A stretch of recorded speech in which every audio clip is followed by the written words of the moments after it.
The following podcast contains bizarre theories, strange facts, and some out-of-this-world opinions. Listener discretion is advised, especially if you trust the government. Conspiracy.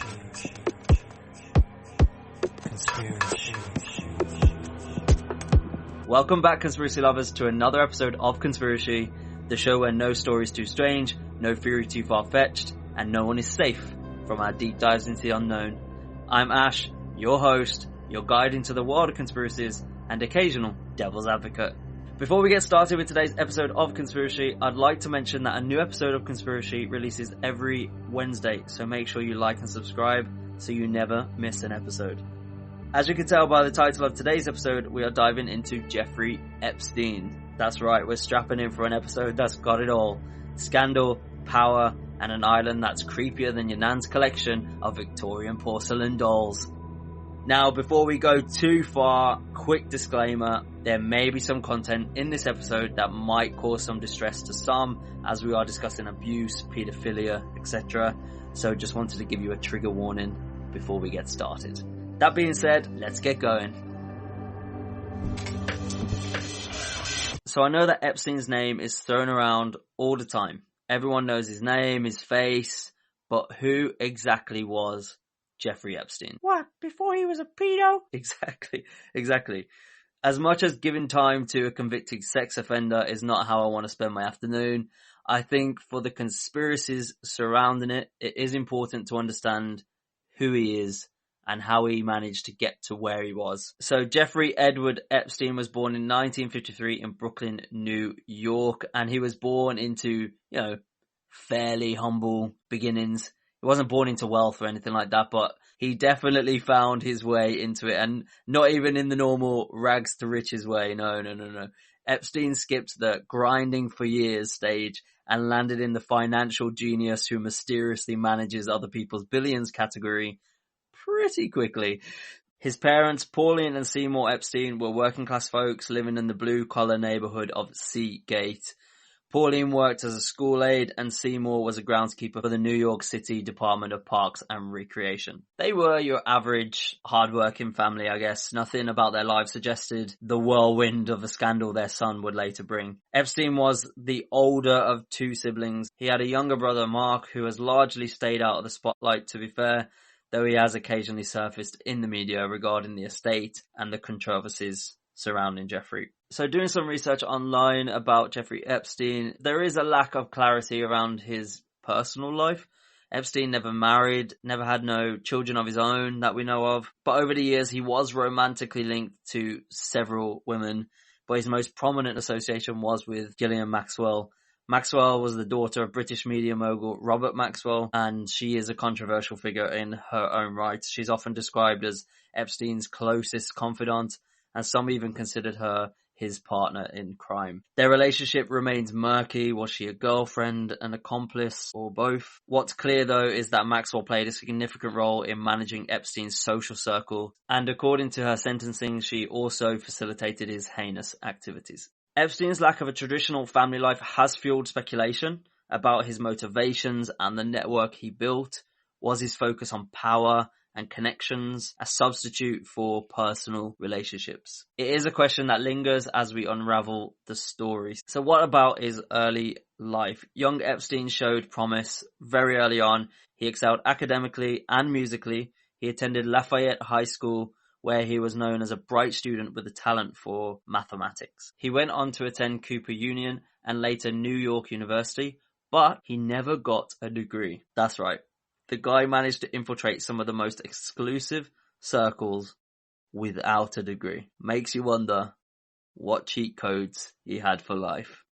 After his short time at university, Epstein's career in finance began at Bear Stearns, a prominent investment bank where he joined as a junior assistant in 1976. So despite lacking a college degree, Epstein's charisma, intelligence, and knack for mathematics quickly set him apart. Within just 4 years, he rose to become a limited partner, a rise that raised eyebrows even at the time. His work at Bear Stearns involved advising some of the firm's wealthiest clients on tax strategies and investment opportunities. Police described him as a brilliant but enigmatic figure. However, Epstein's tenure at Bear Stearns came to an abrupt and suspicious end in 1981. Officially, he left over a disagreement about his handling of a client's account, but rumors swirled that he had been involved in shady dealings that the firm wanted to distance itself from. And to see the way that he went and where he ended up, I'm not surprised. But whether Epstein left voluntarily or was pushed out remains unclear, but his departure marked a turning point for sure. He gained enough experience and connections to venture out on his own, and that's exactly what he did. And one of the most puzzling aspects of Epstein's life is how on earth did he manage to infiltrate some of the most exclusive circles without all of the traditional credentials? So not having a degree, no problem apparently for Epstein. So did he have like this way of projecting his aura of sophistication, intelligence that just captivated the wealthy and powerful? Like, is he kind of, like the ultimate scammer, these people who are able to just straight up lie to your face and just get away with it, He was really, when you think about it, in many ways, before all of the crimes, he was already a master manipulator. So, some people call that charm. Some people will say, it's strategic. Anyway, it's a way to allow him to forge relationships with influential figures in finance, politics, and entertainment. And that's what he needed. He needed to position himself as a problem solver for the ultra rich. Someone who could navigate the murky waters of tax havens and offshore accounts. You're basically giving rich people porn when you say those things. So, of course, if he was a good talker, smooth talker, master manipulator in that field, he's going to get in there. People are going to trust him. People are going to say, yeah, this is the guy that's going to help me make some money, save money. And his early on connections with figures like Les Wexner, the billionaire behind Victoria's Secret, did further cement his status as a gatekeeper to the elite circles. So with all of this knowledge now and being in the circles and being great with maths, in 1982, Epstein founded his own financial firm, J. Epstein & Co. The company promised to manage the wealth of clients with assets of $1 billion or more. That's back in 1982, by the way. But I do have to say, there is very little information. Very little is known about how the firm actually operated. It's all very, very secretive. Epstein claimed to have a highly selective client base, with Les Wexner being the only publicly confirmed client. Wexner even went as far as handing over full control of his financial affairs to Epstein. That is an unusual level of trust, especially when it comes to money and you're running a multi-billion-dollar company, and then you just give it over to a guy who's good with maths, doesn't have a degree. It is baffling. It is baffling how Jeffrey got himself into that position, how he weaved his way in. And his firm in particular does fuel a lot of speculation, because some theorize that the firm was just a front for illegal activities, which would make sense. Look at your local Turkish barber. I mean, it's a front for illegal activities. There's no way in the world there are 400 Turkish barbers just popping up all over the country. I mean, come on now. So could J. Epstein & Co. just been about money laundering, blackmail? Because, many suggest that Epstein's wealth wasn't entirely self-made, but rather bolstered by his connections to intelligence agencies or shadowy entities, powerful figures that he got dirt on. Was he just a master blackmailer? Like, did he just get all of this? But even still, where would you get all the information from? It is very, very suspect how he even gained his wealth, to be honest. So, this guy has no degree, got kicked out of his big first job, and somehow convinced billionaires to trust him with their cash? I can't even get a $5. Epstein's rise does defy conventional logic as we know it, which is why so many people believe that there's more to that story. But Ash, maybe he was just really good at Monopoly. Or maybe he was playing a different game entirely, and, whatever game he was playing was obviously a very, very dark one, as no one really knows what the company was about, who the billionaires were that he was managing, and what actually Epstein did for them. Dodgy. Yeah, literally. Very, very dodgy. So that's the complete background on Jeffrey Epstein, early life, relationships or lack thereof, and how he somehow managed to rise to where he was. Somehow Palpatine returned. So now let's talk about the infamous Little Saint James, aka Epstein Island. Purchased in 1998 for about $7.95 million. This private island in the US Virgin Islands looks like something out of a luxury travel brochure. White sandy beaches, turquoise waters, lush greenery. It's the kind of place you'd see on a postcard. But behind the idyllic facade lies a much darker story. Epstein acquired the island reportedly through his vast wealth and connections. So you can see that kind of jump there. So starting his company back in 1982 to then being able to purchase $7.95 million island in 1998. So you can see that little bit of a time jump there, how he accumulated wealth and his connections in that time. Known by many as Pedophile Island or Orgy Island, it has been implicated in countless allegations of abuse and misconduct. Survivors and whistleblowers have described it as a hub for Epstein's criminal enterprise, a place where underage girls were trafficked and exploited. But the island wasn't just about secrecy, right? Epstein reportedly outfitted the property with bizarre structures, including a now infamous blue and white striped building referred to as Temple. What's that? Well, glad you asked. So the Temple, if there was ever a building designed to fuel conspiracy theories, it's this one. The structure sits prominently on Epstein Island with its blue and white striped walls, golden dome, which has since disappeared. Suspicious. From aerial views, it stands out like a sore thumb, adding an extra layer of intrigue to the island's already mysterious reputation. So, what was it for? Epstein once claimed, of course, it was a music studio. Right. So, before we dive into it, it might sound plausible. He was known to dabble in piano and other musical pursuits, but many are skeptical. For starters, the building's design doesn't exactly scream acoustics, right? Those who've studied the layout point out the lack of visible ventilation, windows, or features typically associated with any sort of music production. So theories about this temple range from relatively benign to the downright chilling. Some believe it was a meditation or relaxation space for Epstein and his guests. Others suggest it served a more sinister purpose, potentially tied to rituals or ceremonies. Obviously, the temple-like appearance has led some to link it to occult practices, with comparisons drawn to ancient mystery schools or even Masonic lodges. And then you've got the speculation that adds to that, because reportedly there are underground tunnels or rooms beneath it. So there's been drone footage, satellite images that suggest that the structure might have been connected to a subterranean network. And also there was a video floating around, I think it's a few years old now, might be about 10 years old even. 8 years old. Where two YouTubers got to Epstein Island and they were filming it and they got to that temple. And when they put their camera into the building as far as they could, there was a hole in the floor or something like that. So this building is surrounded by mystery when it comes to this island.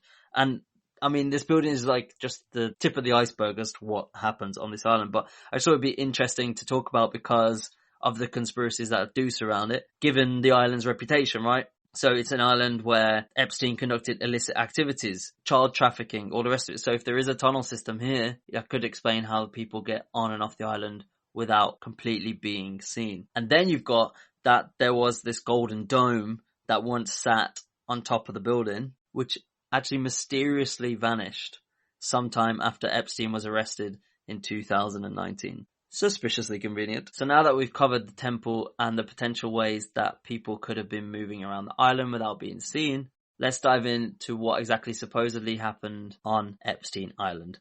And again, trigger warning ahead. So the island obviously is linked to Epstein's criminal activities, particularly sex trafficking and abuse of underage girls. Epstein used the island as a location to lure and exploit young women, including minors, by offering them to powerful figures in business, politics, and entertainment. So before we dive into the atrocities that actually took place, let's have a look at some of the names associated with this island, and some of them, if you didn't know, might raise a few eyebrows. So included in the unsealed papers in 2015 are the names of about 150 Epstein associates. And don't worry, we're not going to dive into all 150 in this episode, but we are going to dive into some of the most known and most shocking names that do pop up, right? So the documents were filed as part of Virginia Giuffre. I think it's pronounced Virginia Giuffre. It might be Giuffre.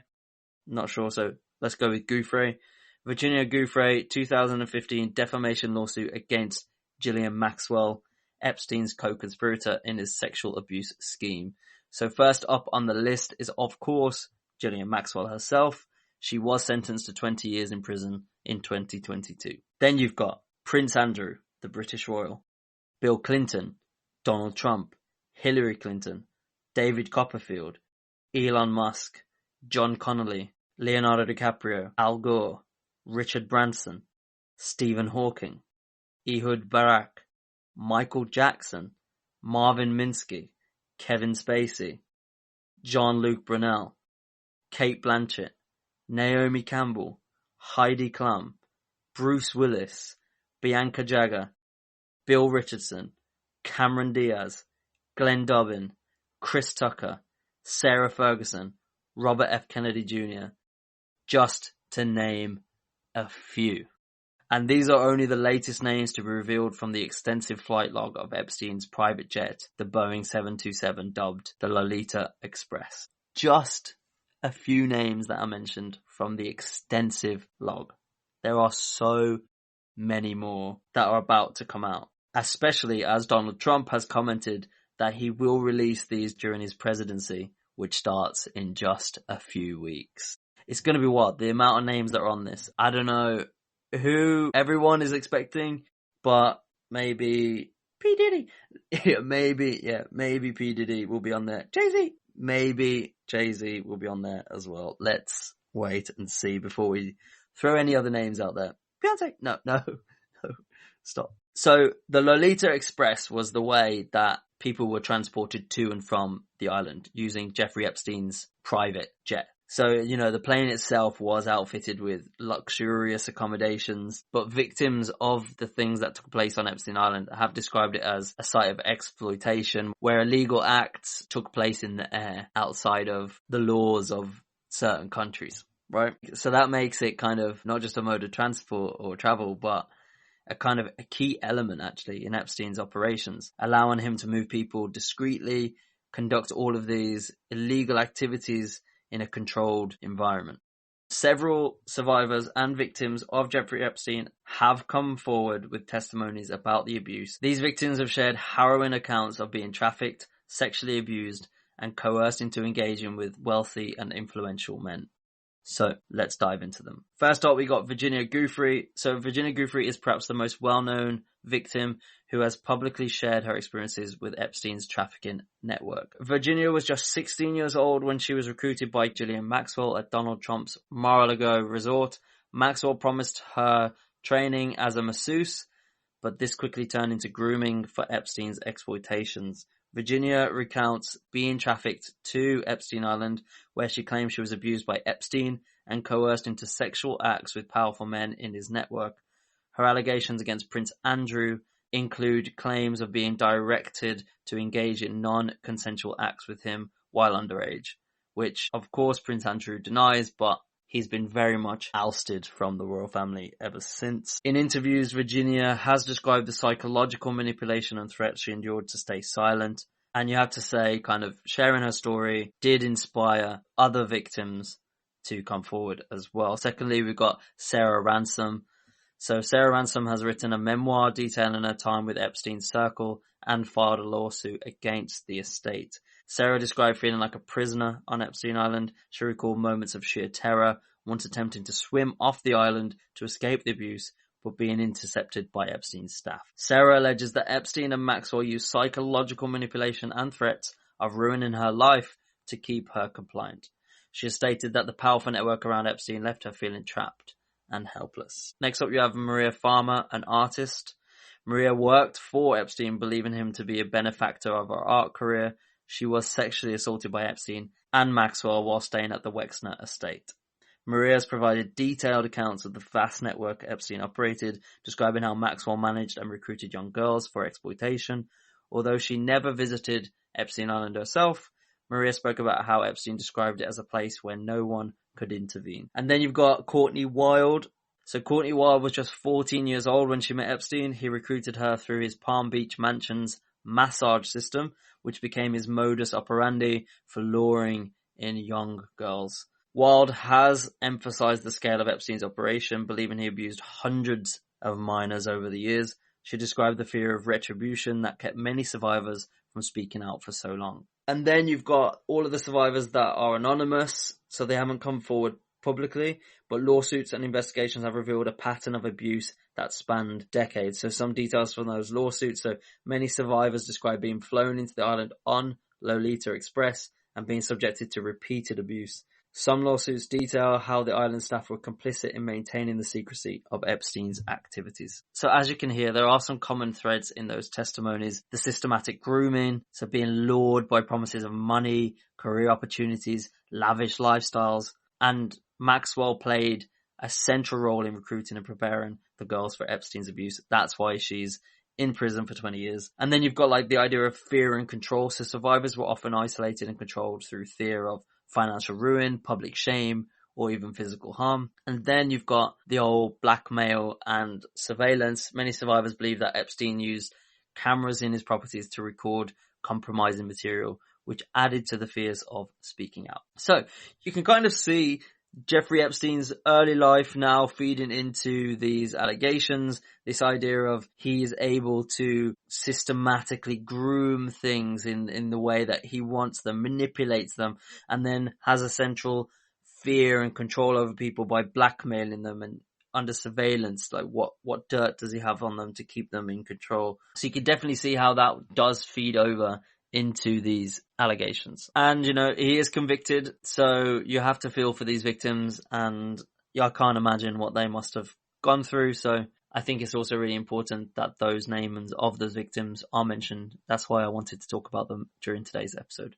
That being said, Epstein Island isn't just for the illicit acts Epstein and his associates are accused of committing, but also for the pervasive conspiracies about what may have confirmed on its secluded grounds. While many of these accusations backed by survivor testimonies and legal documentations too, there's an even darker layer of theorizing that dives into ritualistic and elite control narratives. So basically, let's look at some conspiracies that happen on Epstein Island. So one prevailing theory is that Epstein Island wasn't just a hub for all of that abuse, it was a location for secretive rituals involving the global elite. And you know, the infamous temple I mentioned before does fuel this notion with its symbolism. You know, it's got this Masonic design, and some tie it to the ancient Egyptian or Babylonian iconography, claiming it was used for occult practices. And then you've got like rumors of underground chambers. So conspiracy theorists suggest the island served as a site for ceremonies meant to solidify the bonds of secrecy among all the elite attendances. And if Epstein did record, let's say, rituals, then he's then able to create compromising situations where people can come to his island, but he's got dirt on every single one of them. So he's able to then control mass wealth. You know, if Donald Trump comes and he's, you know, touching a kid or whatever, then Epstein basically owns Donald Trump from that point on because he's got video of it. So that kind of blackmail tactic is probably how Jeffrey Epstein gained his wealth in the first place. And it's not just like baseless speculation. There are victims and former employees who do claim surveillance devices were installed in nearly every room, particularly in areas where illegal activities were occurring. So, you know, it probably sounded all good to these elite freaks where it's like, oh yeah, come to this island, you can do what you want. There's basically anything you want to do in the world to someone. You could probably do it here. But the whole time, Epstein was just entrapping them to manipulate them for political, corporate, or intelligence purposes, right? Because Epstein has also been linked to intelligence agencies like Mossad or the CIA. Some say he was kind of planted to collect dirt on influential figures to use as leverage from intelligence agencies so that they can control the political movement, the financial space, which also, it's not wild to think that that could have happened too.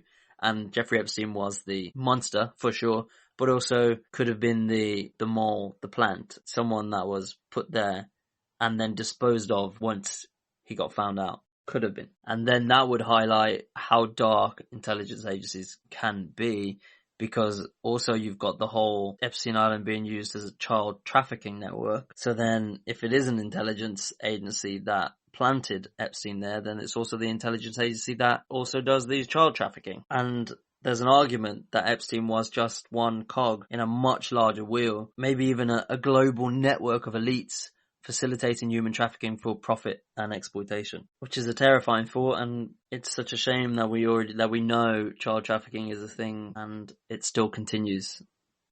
But then let's talk about a less discussed yet absolutely chilling theory. So it's that Epstein was involved in eugenics experiments. So what that means is he had plans to impregnate multiple women to seed the human race with his DNA. So some suggest that actually Epstein Island was a site for genetic experimentation, with his wealth enabling partnerships with fringe scientists. So maybe that's what was happening underground, out of sight, which would link into this whole idea of elites seeking to engineer a superior race.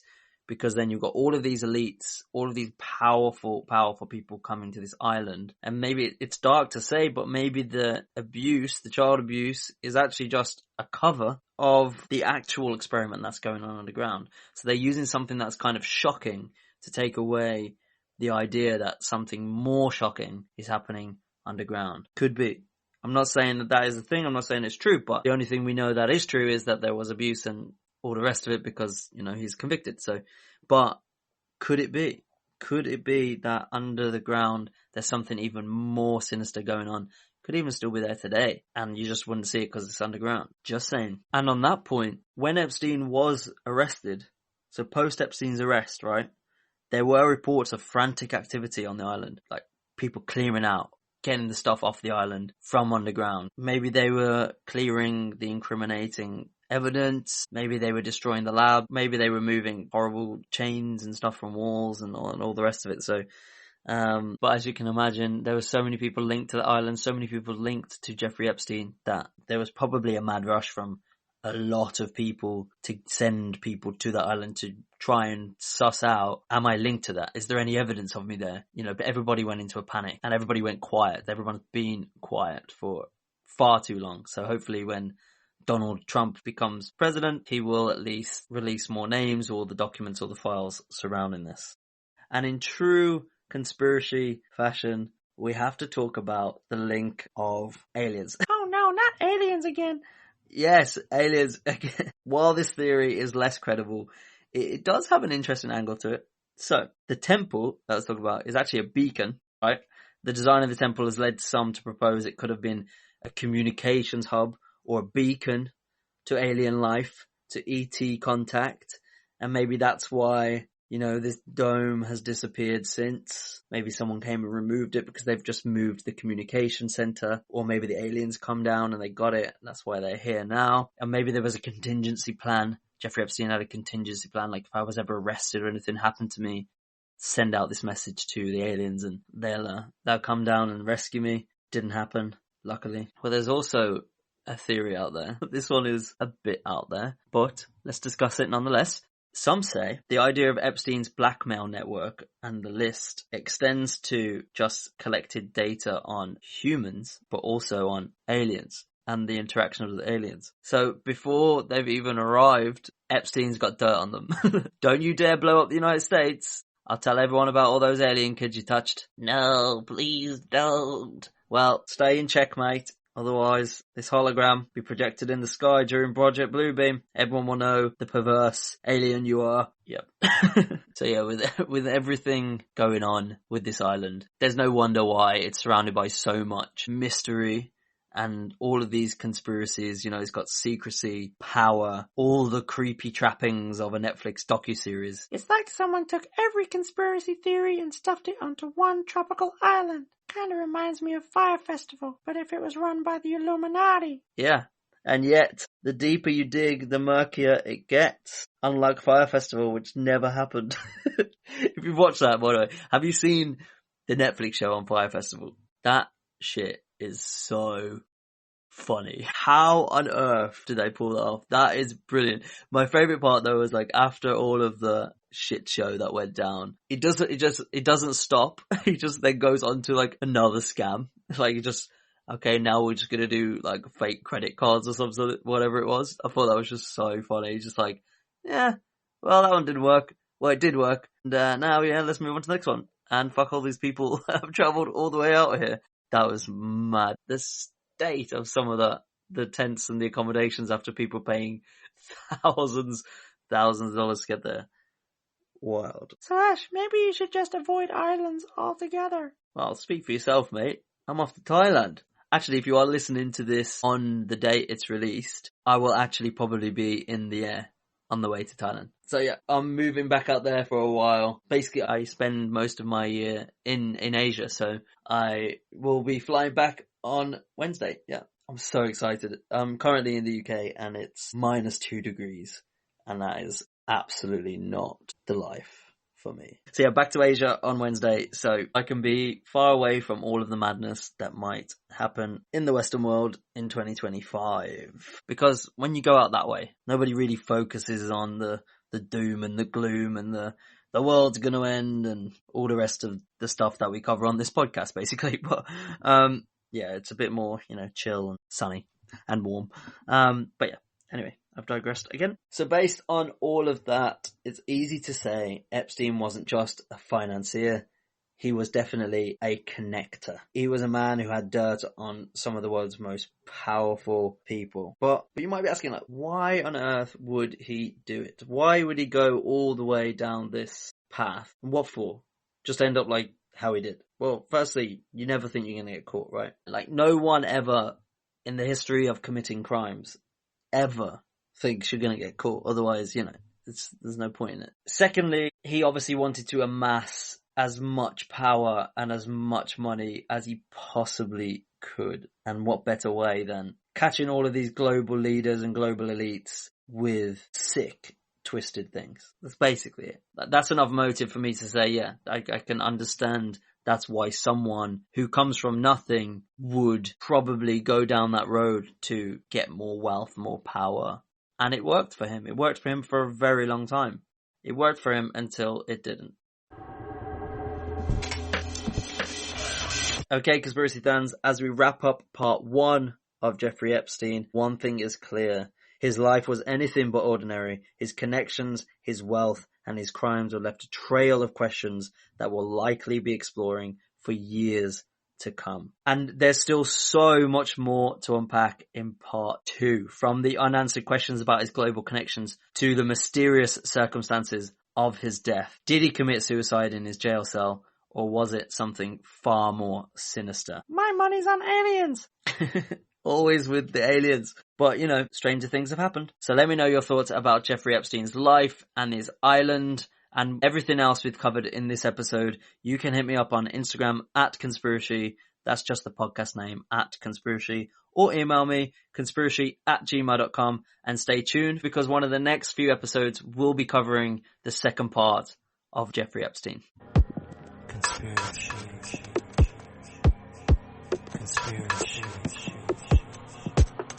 That's it for today's episode of Conspiracy, where weird is the new normal. Join us next week for a brand new conspiracy theory. If you enjoyed this episode, don't forget to hit follow or subscribe so you never miss an episode. I release episodes every Wednesday, so you don't want to miss it. And remember, the truth is out there.